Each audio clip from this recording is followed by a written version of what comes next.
കോട്ടയം ജില്ലയിലെ മലരിക്കൽ ആമ്പൽ വസന്തം ആരുടെയും ഹൃദയം നിറയ്ക്കുന്ന ഒരു കാഴ്ചയാണ്. കഴിഞ്ഞ ദിവസങ്ങളിലൊക്കെ സനോജ് സുരേന്ദ്രൻ ഈ മലരിക്കൽ ആമ്പൽ വസത്തിന്റെ ഭംഗിയുള്ള കാഴ്ചകളൊക്കെയായി വന്നിരുന്നു. അതൊക്കെ പ്രേക്ഷകർ കണ്ടതാണ്. അപ്പോൾ ഈ ആമ്പലുകളുടെ മനോഹാരിത കവിതയിലൂടെ പ്രതിപാദിക്കുകയാണ് നാട്ടുകാരൻ കൂടിയായ മുരളീധരൻ CG.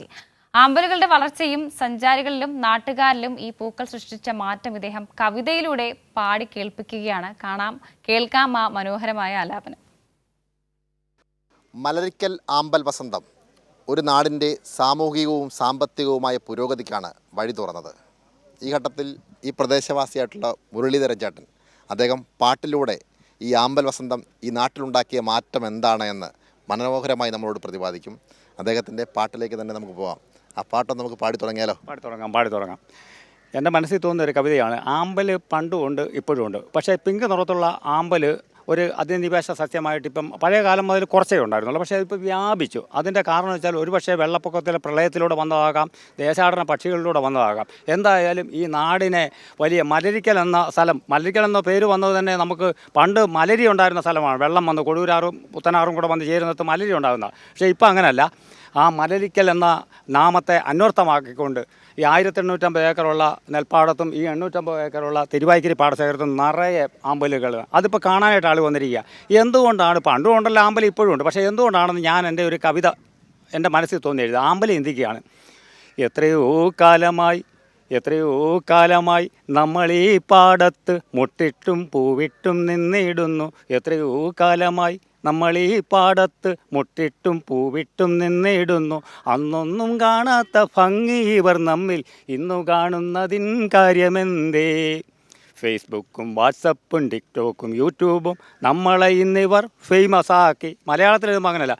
ഫേസ്ബുക്കും വാട്സപ്പും ടിക്ടോക്കും യൂട്യൂബും നമ്മളെ ഇന്നിവർ പ്രശസ്തരാക്കി. നമ്മൾ മറഞ്ഞാലും നമ്മുടെ പ്രതിരൂപം ചിത്രീകരിച്ചിവർ സൂക്ഷിച്ചോളും. എല്ലാവരും പൂ പറിച്ച് വലിച്ചെറിഞ്ഞ് ഇവിടെ എല്ലാം പടം പിടിച്ചിട്ട് അവനവൻ്റെ കാര്യം കഴിഞ്ഞ് വലിച്ചെറിഞ്ഞിട്ട് പോവും. അപ്പോൾ ആമ്പൽ ചിന്തിക്കുന്നതാണ്, വിത്തിനായെങ്കിലും നമ്മുടെ പൂമൊട്ടൊളിച്ചു വയ്ക്കാൻ നമ്മൾ ശ്രദ്ധിക്കണം. നാളെ പുലർകാലെ മാലോകർ വരും മുൻപ് ഒരുമിച്ച് വിരിഞ്ഞിടാൻ കരുതൽ വേണം. മുല്ലപ്പോലെ വിരിയുന്ന പോലെ അവർക്ക് ടൈമിംഗ് ഉണ്ട്. വൈകിട്ട് വിരിഞ്ഞ് നേരെ പുലർച്ചെ ആകുമ്പോൾ അവർ വെയിൽ ആകുമ്പം പാടും. പക്ഷേ ആ ഉച്ചവരെ കിടന്ന് ഉറങ്ങുന്നവരെ പറ്റി ആമ്പലിന് മോശം അഭിപ്രായമാണ്. അവരെപ്പറ്റി ഇങ്ങനെ യാതൊരു നിഷ്ഠയുമില്ലാത്ത ജീവിതചര്യ പുലർത്തുന്ന മാനവർക്ക് നമ്മളെ കണ്ട് പഠിക്കുവാൻ എന്തെന്ത് കാര്യങ്ങളുണ്ടെന്ന ബോധ്യമില്ല. അതുപോലെ തന്നെ ഇത് കണ്ടു കഴിയുമ്പം ഇതിൻ്റെ വിത്ത് അതിവിശാലമായ പാടശേഖരത്ത് വളർന്ന ഈ സസ്യത്തെ പടുതാക്കുളത്തിലിടാനായിട്ട് ഇവർ വിത്ത് മേടിച്ചുകൊണ്ട് പോകും. 150 രൂപയൊക്കെ അവർ കൊണ്ടുപോയിക്കോട്ടെ. പക്ഷേ അങ്ങനെയുള്ളവരെ പറ്റി ആമ്പൽ ചിന്തിക്കുന്നതാണ്. വാനിൽ പറന്നുല്ലസിക്കുന്ന പക്ഷികളെ കൂട്ടിലടയ്ക്കുന്ന ശീലമുള്ളോർ. വാനിൽ പറന്നുല്ലസിക്കുന്ന പക്ഷികളെ കൂട്ടിലടയ്ക്കുന്ന ശീലമുള്ളോർ. നമ്മുടെ ചന്തം കണ്ട് അന്തം പൂണ്ടിന്നിവർ നമ്മുടെ പൈതലെ കുളത്തിലാക്കും. എത്രയോ കാലമായി നമ്മളീ പാടത്ത് മുട്ടിട്ടും പൂവിട്ടും നിന്നിടുന്നു.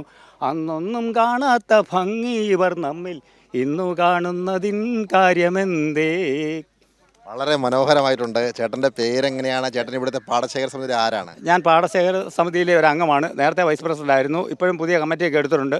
അതുപോലെ തന്നെ ടൂറിസത്തിൻ്റെ വൈസ് പ്രസിഡൻറ്റോ മലരിക്കലെ ടൂറിസത്തിൻ്റെ അഡ്വക്കേറ്റ് അനിൽകുമാർ സാറും ഒക്കെ ഉണ്ട്. ഞങ്ങളുടെ പാടശേഖരത്തിൻ്റെ കോർഡിനേറ്ററായിട്ടുണ്ട്. അതുപോലെ തന്നെ ഒരു നല്ല ഒരു സൊസൈറ്റിയൊക്കെ രൂപീകരിച്ചിട്ടുണ്ട്.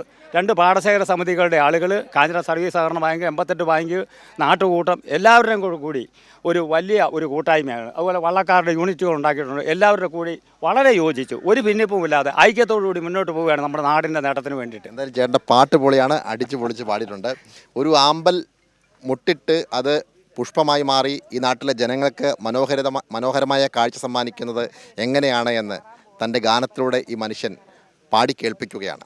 സാംജിത് ആർപ്പൂക്കരയ്ക്കൊപ്പം സനോജ് സുരേന്ദ്രൻ, കൈരളി ന്യൂസ്, കോട്ടയം.